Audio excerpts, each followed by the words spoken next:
Oh, I'm excited about this episode. We talk about what I would do if I ran Buc-ee's YouTube channel.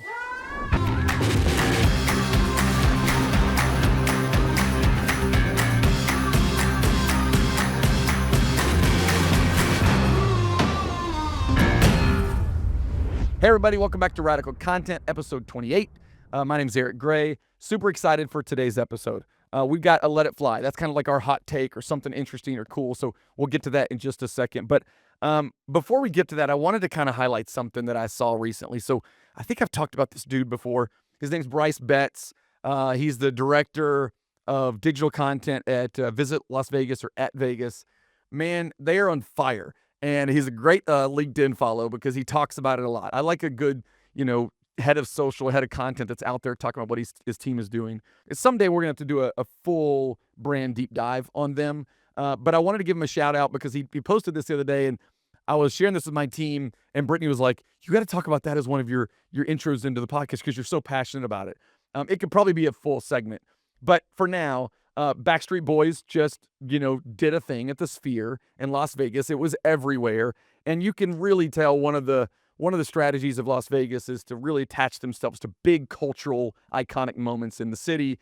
And he posted this screen, 101 post, 32.3 million views, 1.85 million engagements, $0 ad spend. I mean, that is like the biggest mic drop ever for someone in the social space. And I just wanted to give him a shout out and just tell people you can do this. You can be ultra creative. You can be ultra relevant. You can be ultra timely and do amazing things. I've already gone too long. This is supposed to be the intro, the banter. But man, what Bryce and the team are doing is super cool. So shout out to him. Let's tag him in the post. I'm sure he feels all the love. And let's get him on the show. Bryce, we want you on the show. Let's do it. All right. So today's featured segment is a Let It Fly. And we came up with a fun one that I think we're going to enjoy. It's called If I Launched the Buc-ee's YouTube channel. Let's check it out.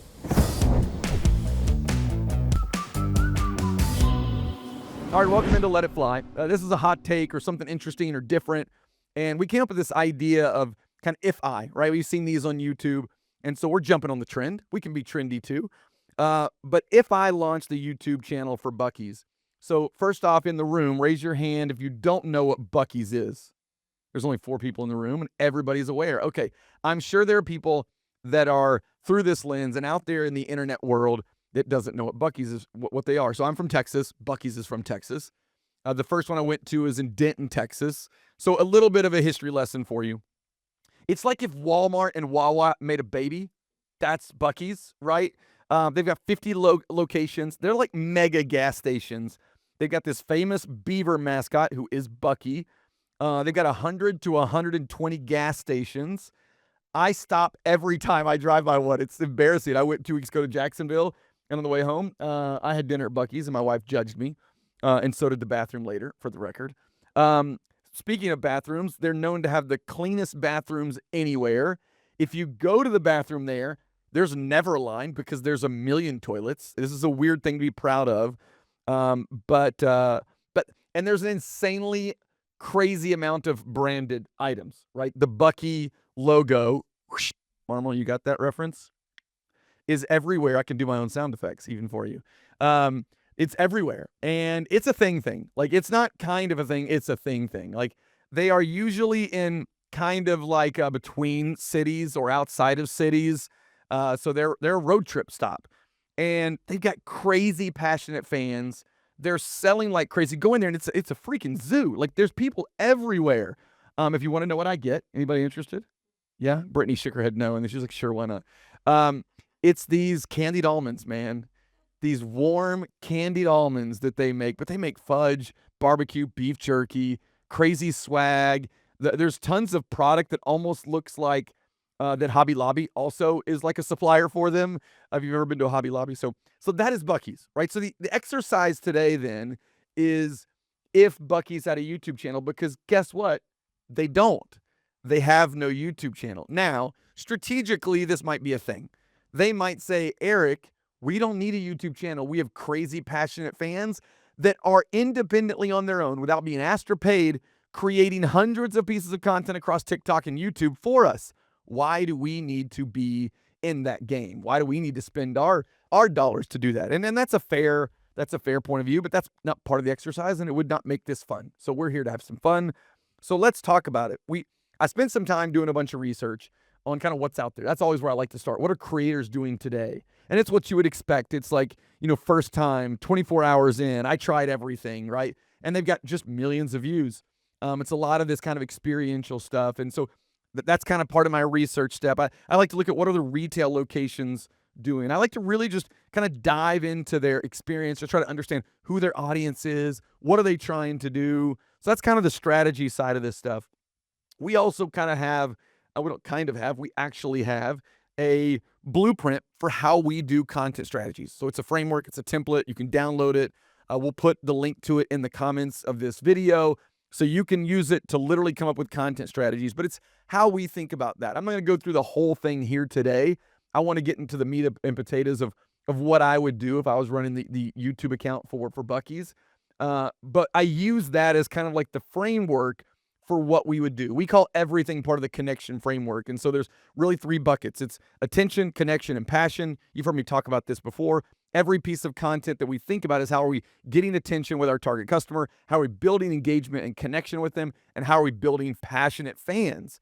That's how we do everything here at Maverick. So a little bit of the strategy, but I want to push more into what we would actually do if we were thinking about this. So I have a list of 10 things I would do to launch a breakthrough spectacle level YouTube strategy for brands like Buc-ees. Because remember, it's got to match the audience, it's got to match the brand. And if you've seen Buc-ees, what are they called? They're billboards. They're kind of funny, right? They have a little personality in them. If you go to the actual retail store, they're insane. It's a spectacle. It's like the theme park of gas stations. And when you dig in and kind of try to think about what is the value, what's the purpose, what's the benefit, the emotional benefit that people have? Why do people love this place? Like, people really, really are passionate fans. I've got here's another picture actually of my kids wearing these giant Buc-ees costumes with one of their friends. And so they're fans, I'm a fan. And so here's what I would do. First thing, kind of boring. I'd claim the handle, right? We got to go out there and make sure we got the right handle. And it might be taken. You might have to pay somebody at this point. So sorry, Buc-ees. But I'd also I'd build some buzz. I'd have like a little countdown video or just something like a black screen of a video that's just put up where the trailer is. And I'd have no other content. I'd want people to say, what is Buc-ees doing? Is Buc-ees launching a YouTube channel? And so that's the first thing I'd do. I'd grab the handle and I'd do something. We did a lot of this at Universal where we'd kind of seed something that almost seemed weird for a brand to do just to start a little bit of buzz and a little bit of conversation. Then I would comment on anyone that's ever created Buc-ees content, and I would tell them, "Hey, did you know that we have a YouTube channel?" And that's it. And they'd see that little weird video, and that's kind of it. That's how I would start it out. But I would really lean into this thing I would call kind of a 3-part content strategy for Buc-ees. And this comes out of our framework. I spent a little bit of time, but I'd organize it in 3 ways. The first one is the craze. Why are people obsessed with Buc-ees? I would create a ton of content around that, and we'll talk about that in a second. The second one is the experience. This is more the mid-funnel. What actually is the experience? What do they offer? What do they have? But in a fun and a different way. And the last one I do is the fans. Stories from the people who love it. And so that would literally be the whole content strategy for Buc-ees. The craze, the experience, and the fans. And if you go in and see what people are doing, that's not too different than what they're doing. But again, if you ladder it back to probably who their audience is, it's families who are traveling, road tripping families, people that want the convenience of a Wawa, but a much more elevated experience with lots of options for people to do. Like, this is all that strategy stuff that you really have to think about. And so I think that is the 3-part content strategy I would start with. And so let's start with number 4, which is what would we do with our Craze content? Well, our Craze content I would treat like really entertaining, highly emotional YouTube content. I would literally take what people are doing and do it on our own. 24 hours inside of Buc-ees. I tried every snack that has a Buc-ee's face on it. I would think about big hooks, real reactions, edited in a really cool way. My first time at Buc-ees, I think having a mom's first time at Buc-ee's. I think having someone from New York's first time at Buc-ee's. I think having some teenagers from the UK come over and some British teenagers at Buc-ee's. That's actually an idea that's out there. But really, really cool. I would have the brand own this thing, and I would test and learn. I'd keep looking for other ways. Like, this is that spectacle. The craze is about the spectacle. Why is Buc-ee's so interesting? I've literally taken people there, and I literally recorded their reaction after they left. What did you think? Because it is an experience. As everybody knows Buc-ee's. Everybody been to a Buc-ee's? No. All right, Marma, we got to get you to Buc-ee's. We got to get up to Daytona. I think that's the closest one right now. So that's the first part of the content strategy. We would have weekly hero content that's all about the craze and all about that kind of reaction of experiencing Buc-ee's for the first time. The next one, number 5, I'd build a mid-funnel content series around the experience. And we have to do this still in an entertaining kind of Buc-ee's way, but store walkthrough, taste tests, secret menu hacks, behind the scenes with team members. Again, I'd have a weekly series that is really targeting specific things to educate you about the experience, but done in a way that only Buc-ee's can do.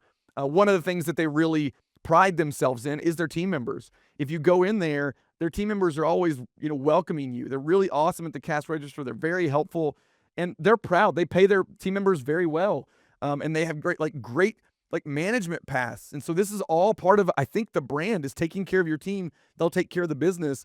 If that's something important to Buc-ee's, which I think it is, just like it is to Southwest and a few other big brands, then let's rally around that. Let's put them at kind of the front and center as we're kind of talking about what is Buc-ee's and what can it be. Store walkthroughs, taste tests. I mean, I already kind of see the programming of this channel kind of coming together. The other thing I would say, and this is kind of a number 6, but this isn't a full content strategy, but just something else to think about. Highlight the humans, the staff and the beaver. We talked about the staff, but the beaver is a mascot. We got to pull him into the content in some way. He actually comes out into the store, by the way, full mascot. Kids love it, high-fiving and stuff like that. So I find ways to bring the beaver into the content, whether it's just some like funny meme style music and he's just walking around shopping. We might get into that as we get into what we might do into kind of YouTube shorts. But the last bucket is kind of this fan stories, a core format of what can we do to elevate these stories of fandom. I'd film real Buc-ee super fans kind of telling their story about their locations, about their city, why they love Buc-ee's, why they come back to Buc-ee's. It could be people that live close to it.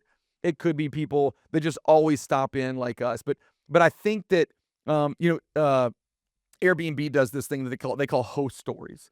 And so if you host an Airbnb, and I've always loved it, and they're super informative, but they're very entertaining, kind of docu-series. I'd love to see Buc-ee's fan stories brought to life like that, right? So that's that passion. How are we building advocacy with people on YouTube and ultimately turning this into a channel that both talks about the brand, the experience, and is building brand advocates?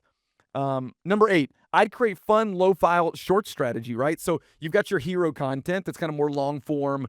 YouTube's going to prioritize that because they can sell more ads on top of it. So they're going to push that out there. But shorts is such an important way to get eyeballs. And I think there's a ton of things you could do with a YouTube short strategy on, with kind of a TikTok vibe. Fan favorite snacks, just listicles out the wazoo, right? There's so many things you could do listicles about. Having employees do snack reviews, right? So in the store, highlighting the team members to do snack reviews. Funny mascot moments, we already kind of talked about that. And then lo-fi games and just trends inside the store. When something pops off, let's find a way to get a fan, to get a team member, to get Bucky in the store doing something cool. I believe that that is kind of the content strategy I would have. You'd have the hero, you'd have some snackable, you'd have everything in those 3 buckets of the spectacle, the craze, the education with the experience, and the fandom and the passion. That's how I build the content strategy. A couple other things here. Number 9, I'd partner with some big name creators, almost operating like a YouTuber would. Like if a YouTuber wants to really get a big lift, they're going to partner with one of their friends that has a big channel. I would reach out to 10 or 12 big name YouTubers and be like, come see Buc-ee's for the first time. You can do whatever you want.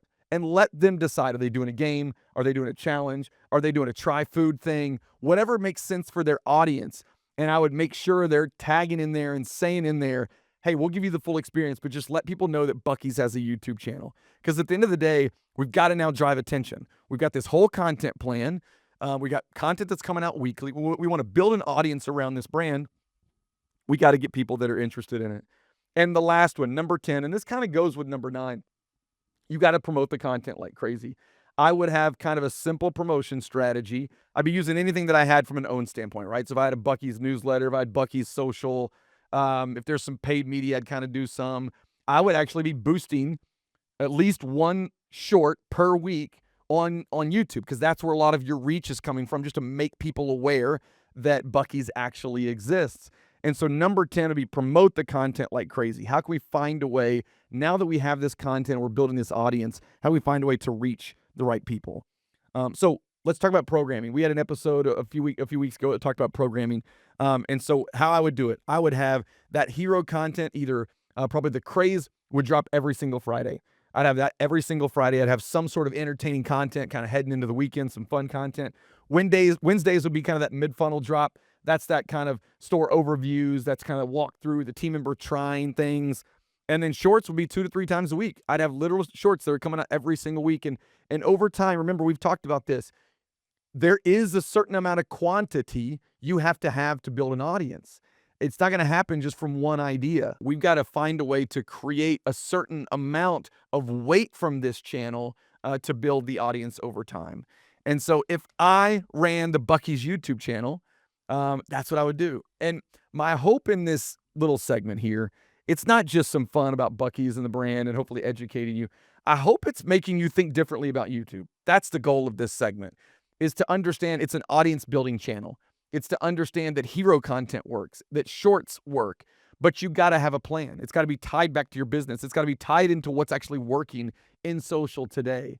And if you take all those steps that I did, by the way, I did this in a couple hours, right? Like if you were doing this for a brand or business, this would take a long time. You should bring your team together. You should bring your brand marketing and cast a vision for what your brand could be. At the end of the day, the hardest thing about YouTube for brands is most of them are just trash cans for your ads that no one wants.